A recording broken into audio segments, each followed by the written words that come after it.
everyone, welcome to Bosco Campus Vision. I am Lakshmi V.S., Assistant Professor, Department of Commerce, Don Bosco College, Kottayam.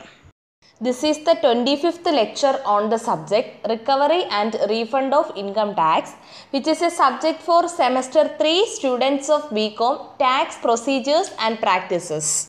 നമ്മൾ deduction of tax from salaries പഠിച്ചപ്പോൾ നമ്മൾ പറഞ്ഞിരുന്നു, ആദ്യം നമ്മൾ എന്ത് ചെയ്യും, ഇൻകം ഫ്രം സാലറീസിൻ്റെ ഹെഡിലുള്ള ഇൻകം കാൽക്കുലേറ്റ് ചെയ്യും. അതിനുശേഷം പ്രിസ്ക്രൈബ്ഡ് കണ്ടീഷൻസ് സാറ്റിസ്ഫൈ ചെയ്താൽ കുറച്ച് ഡിഡക്ഷൻസ് അലോ ചെയ്യുമെന്ന് പറഞ്ഞു, 80C മുതൽ 80U വരെ.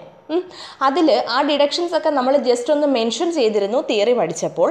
നമുക്ക് ആ ഡിഡക്ഷൻസിൽ വരുന്ന എമൗണ്ട്സ് ഏതൊക്കെയാണ്, ഏതൊക്കെ ഡിഡക്ഷൻസ് ആണ്, ആ ഡിഡക്ഷൻസിൻ്റെ എമൗണ്ട്സ് ഏതൊക്കെയാണ് എന്നുള്ളത് നമുക്ക് ഡീറ്റെയിൽഡ് ആയിട്ട് ഡിസ്കസ് ചെയ്യാം. Okay, and the first one is deduction under section 80C in respect of life insurance premium, provident funds etcetera. അതായത് ഒരു അസസി ഫിനാൻഷ്യൽ ഇയറിൽ നടത്തുന്ന ലൈഫ് ഇൻഷുറൻസ് പ്രീമിയത്തിൻ്റെ പേയ്മെൻറ്റും പ്രൊവിഡൻറ്റ് ഫണ്ടിലേക്കുള്ള പേയ്മെൻറ്റും റിലേറ്റഡ് ആയിട്ട് വരുന്ന ഡിഡക്ഷനാണ്. And the amount of deduction is not exceeding rupees 1,50,000. അതായത് 1,50,000 രൂപ വരെ അപ് ടു 1,50,000 റുപ്പീസ് വരെ ഈ പറഞ്ഞ പേയ്മെൻറ്റ്സിന് അസസിക്ക് ഡിഡക്ഷൻ കിട്ടും under section 80C. And the second one is deduction under section 80CCC in respect of contribution to certain pension funds of LIC or any other insurer. 80CCCയുടെ deduction എന്ന് പറയുന്നത് LICയുടെ certain pension ഫണ്ട്സിലേക്ക് assessee നടത്തുന്ന കോൺട്രിബ്യൂഷന് ലഭിക്കുന്നതാണ്. Okay, or any other insurer, LICയോ അല്ലെങ്കിൽ ഏതെങ്കിലും ഒരു ഇൻഷുററിൻ്റെ സർട്ടൺ പെൻഷൻ ഫണ്ടിലേക്ക് അസസി കോൺട്രിബ്യൂഷൻ നടത്തുകയാണെങ്കിൽ ലഭിക്കുന്ന ഡിഡക്ഷനാണ് 80CCCയിലുള്ളത്. And the amount of deduction is up to rupees 1,50,000. 1,50,000 rupees വരെ ഡിഡക്ഷൻ ലഭിക്കും. Okay, and the next one is deduction under section 80CCD in respect of contribution to pension scheme of central government. 80CCD പ്രകാരമുള്ള deduction ആണ്. It is for the contribution to pension scheme of central government. Central ഗവൺമെൻറ്റിൻ്റെ pension സ്കീമിലേക്ക് contribution നടത്തുന്നതിന് ലഭിക്കുന്ന deduction ആണ്. And the amount of deduction under section 80CCD subsection 1, the amount of deduction is up to 1,50,000. 80CCD subsection 1 പ്രകാരമാണെങ്കിൽ amount of deduction എന്ന് പറയുന്നത് 1,50,000 വരെയാണ്. Okay, not exceeding 1,50,000. 1,50,000 exceed ചെയ്യില്ല, അപ് ടു 1,50,000 വരെയാണ്. And not exceeding rupees 50,000 under section 80CCD subsection 1B.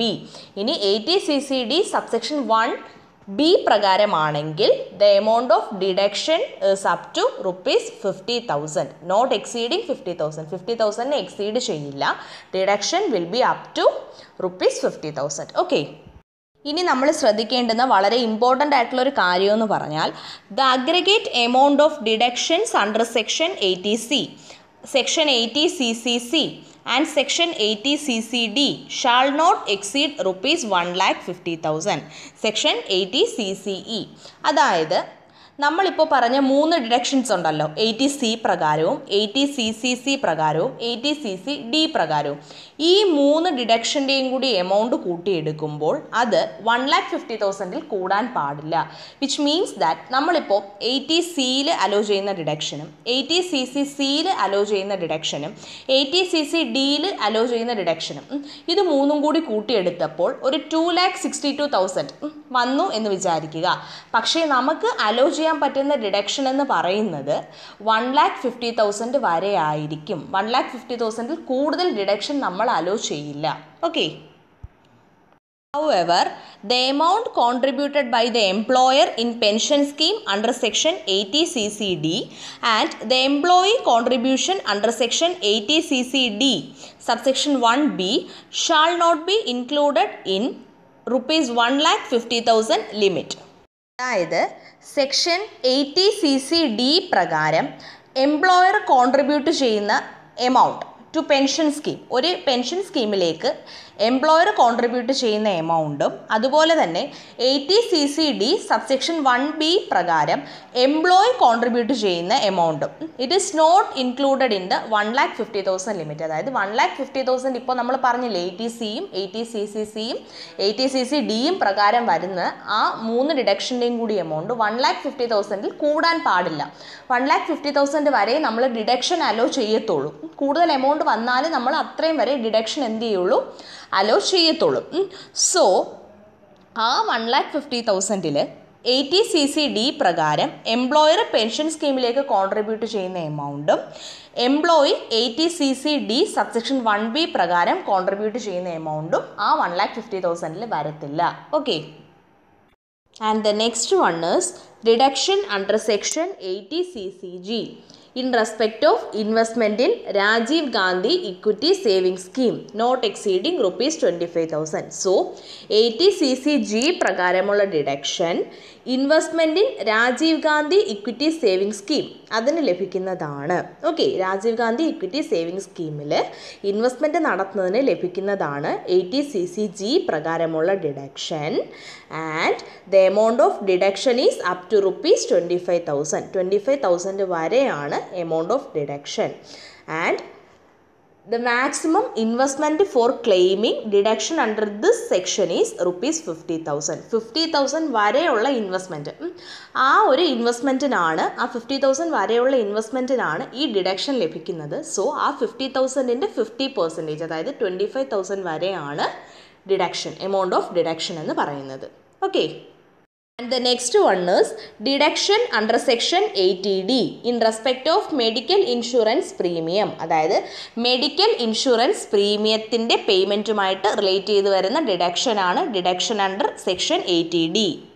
And ഇപ്പോൾ premium pay ചെയ്യുന്നത് self, spouse and dependent children, അതായത് തനിക്ക് വേണ്ടിയോ അല്ലെങ്കിൽ തൻ്റെ സ്പൗസിനോ അല്ലെങ്കിൽ ഡിപ്പെൻഡൻറ്റ് ചിൽഡ്രനിനോ ആയിട്ടാണ് ഇൻഷുറൻസ് പ്രീമിയം പേ ചെയ്യുന്നതെങ്കിൽ a maximum of ₹25,000 for self, spouse and dependent children, then the amount of deduction is up to ₹25,000.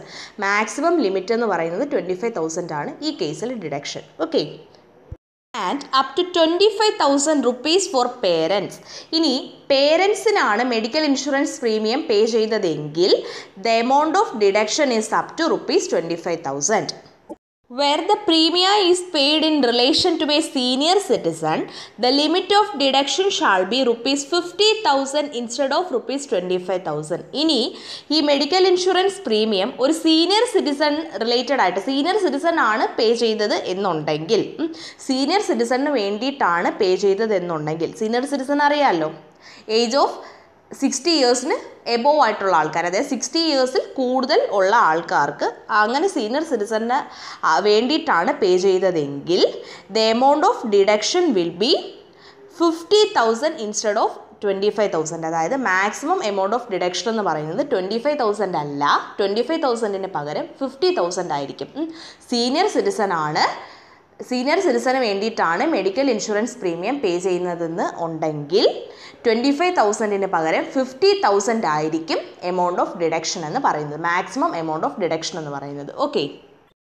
And the next one is deduction under section 80DD.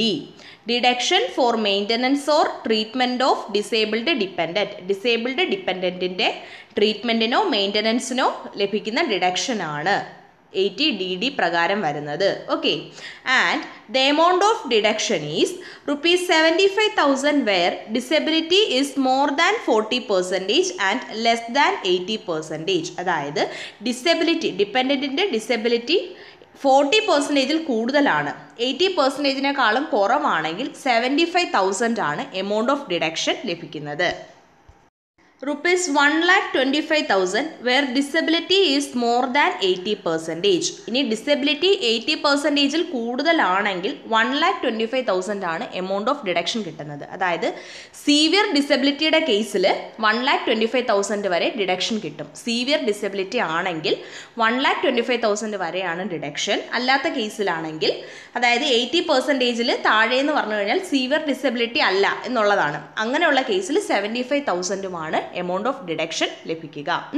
And these deductions are allowed irrespective of actual expenditure. Actual എക്സ്പെൻഡിച്ചറിന് consider ചെയ്യാതെ, അതായത് actual expenditure നോക്കത്തില്ല, അതിനെ consider ചെയ്യാതെ ആയിരിക്കും ഈ deductions ലഭിക്കുക. Okay, the balance of this topic will continue in the next lecture. Thank you.